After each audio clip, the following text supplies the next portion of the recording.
Black Sheep Shipping presents A Route of All Kinds.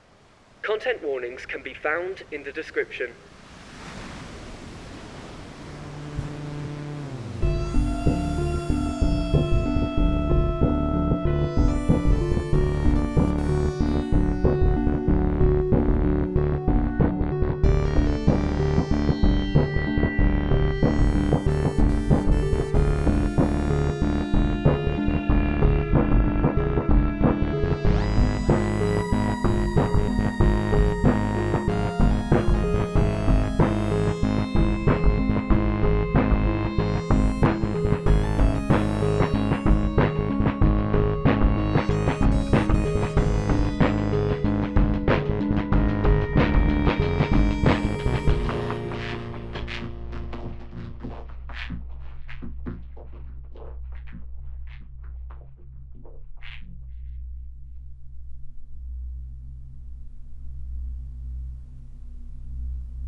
Welcome back. I have good news. You don't look like you have good news. They want to drop the charges. Well, some of them, at least. It would remove the more serious charges and get you out in only a few years. You could be out in 6 months with a plea. That's a far cry from the rest of my life. It's good news. But you don't trust it. I would be a pretty terrible defense lawyer to trust the prosecution to that extent. Let's just keep going and prepare for the worst. You were on your way back to Kedros, correct? Almost. I drove for 4 hours before stopping. I needed gas again. The clerk was a nice guy. I was his first of the day, but he could tell I'd been through something awful. He gave me a bottle of water and told me he'd fill up the car while I freshened up in the bathroom. I wasn't normally inclined to leave money like that unattended, but I needed a bathroom. I'd been smelling myself the whole ride, and God, I thought I must have gone rancid. My rotten soul seeping out. When I got back, I still smelled it, but the clerk didn't seem fazed. I figured he was being polite. We went in so I could pay the man, and then I finally found my wallet. I hadn't been able to find it at the bank, but 3 days later... Mr. Banks, I can tell when you're stalling. Please. I wasn't stalling. This is just where it gets unpleasant for me. I asked if he could break 100. Didn't even have a chance to pull out my wallet. He opened the till and pulled out what looked like a tongue and a couple of teeth. I told him I had to get something from my car and drove the hell off.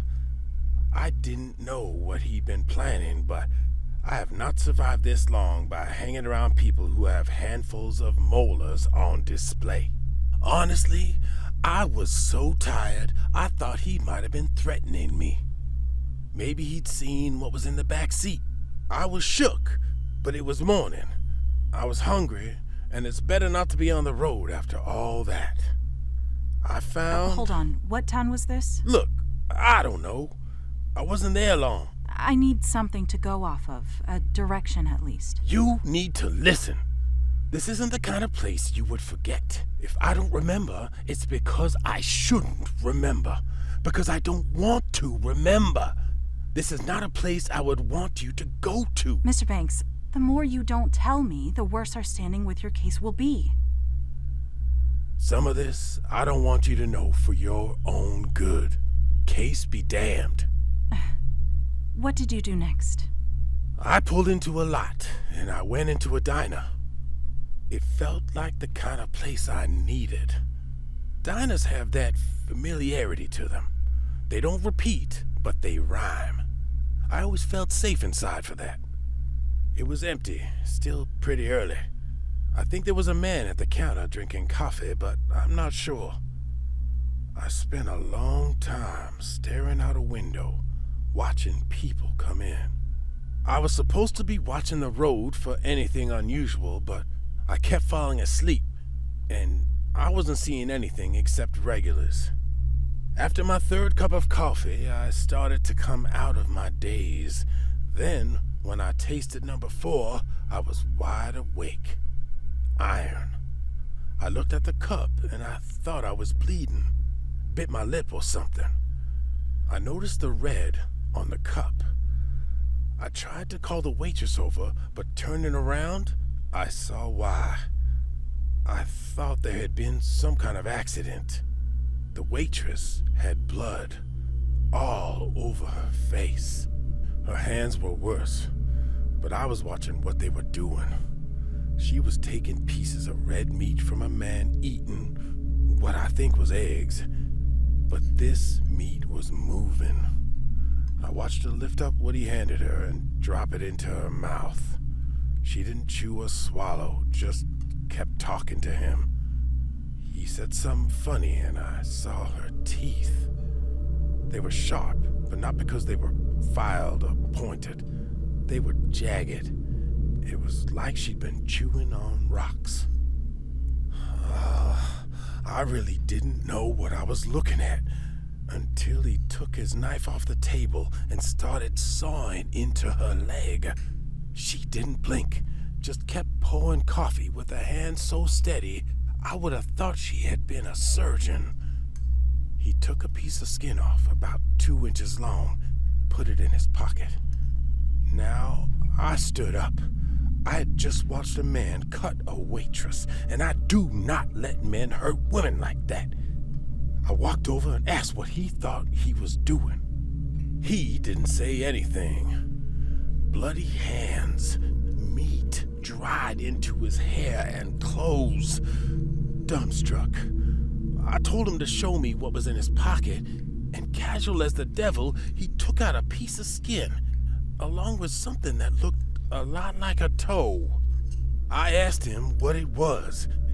He looked at me like I was stupid and told me $5.25. I stumbled away and scanned the other booths. Blood everywhere.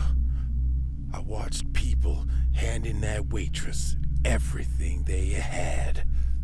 I watched a man cut off his eyelids with a steak knife, and then that waitress just stuffed them into her apron, where a dark spot was forming. The more I looked, the more I saw cuts. These people were sick. They were missing chunks, missing eyes, dried blood making their clothes stiff, wet blood making their hands shine. I slipped. I don't know if it was some piece of a person or if I was just too far past my limit, but I fell and hit my head. I probably had a concussion. I woke up to everyone in that diner standing over me. They were all bent, so that their seemingly endless supply of blood and God knows what poured down over me out of whatever holes it could get out of. Must have been out for a while, considering the size of pool I was in. They hissed and gurgled out that they wanted me to stay for an ambulance, but I pushed them all aside and fought my way out to my car. I splashed the rest of the water on my face and checked the trunk. You could guess what I found. Livers, hearts, pound after pound of flesh. Shylock be damned. Inside the bags was so much stinking meat that I threw up on the spot. I'm surprised I hadn't sooner. I would have passed out again, but considering the concussion, I thought it was a bad idea. I was still in shock, but I knew better than to let anyone see that in my trunk. I washed my hands in a ditch and went to get some gas. Regrettably, there was only one gas station in town, so I grabbed 2 gas cans and pumped it myself this time. When I went inside, my wallet was not any prettier than my trunk. Still, the same clerk stood there waiting for something more than my apology for running out earlier. Right then, I knew how all this worked. I just pinched a few bits from my wallet. He reached for a box cutter, but I told him, keep the change. I don't know what happened to the money, all that money, but I know it came out of Kedros. Driving back was awful. I was covered in diner goers, and the car smelled like the inside of a... Use your imagination.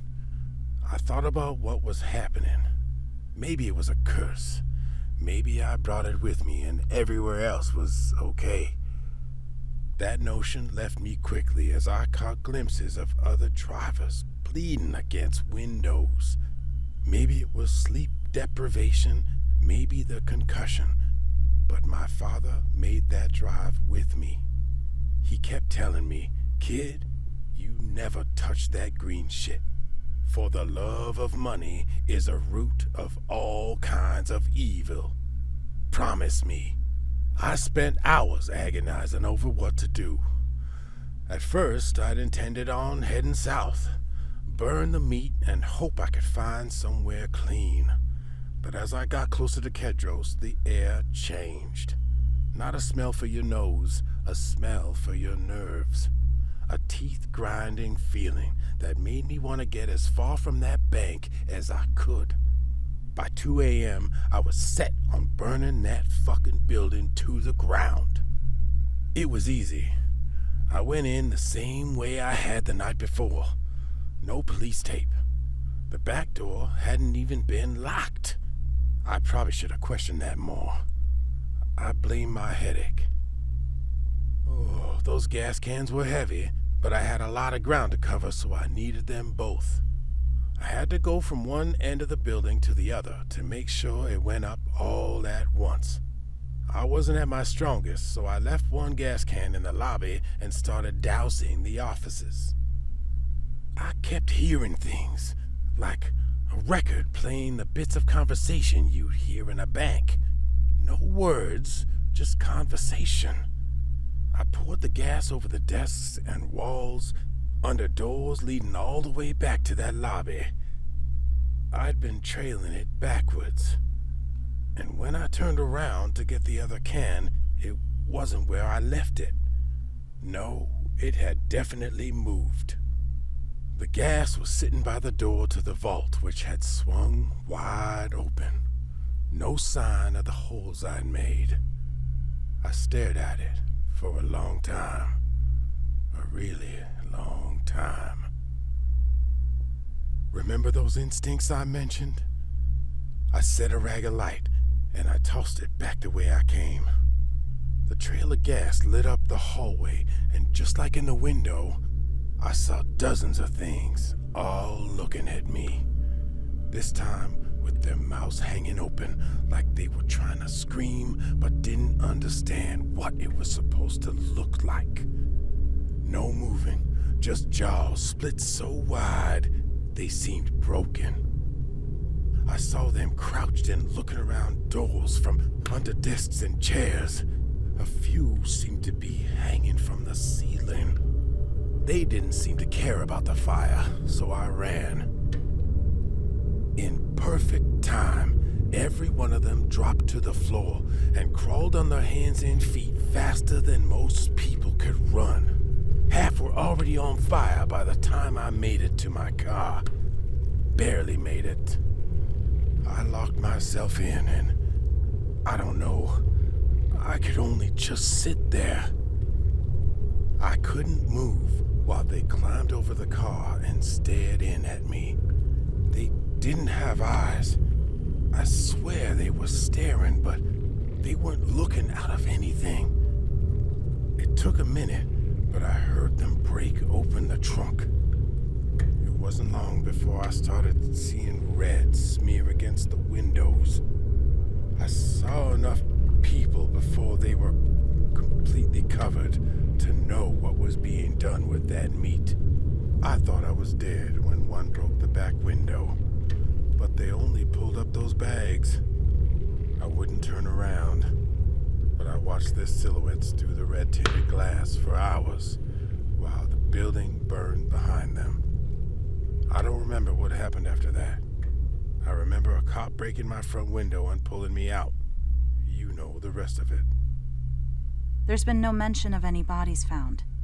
Your mental state and that concussion could help you get sent to a medical facility. It might be able to help reduce your sentence. I want life. There's no cash in a prison. I can't do that. I can't in good conscience advocate for that.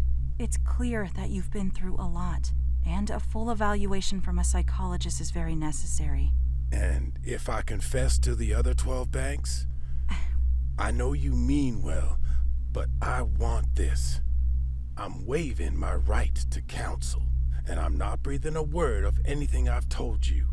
And you can't tell them either. This whole conversation was protected. I would strongly advise you against... You were never here to advise me. You were here to listen. I had to tell someone the truth once. Mr. Banks, I don't believe you're in a state of mind to... Kid. I want to be called Kid. I wish you the best, Kid. If you change your mind, please have them contact me. I won't, but you can do me a favor. I need you to promise me you'll go and wash your hands before giving me anything to sign.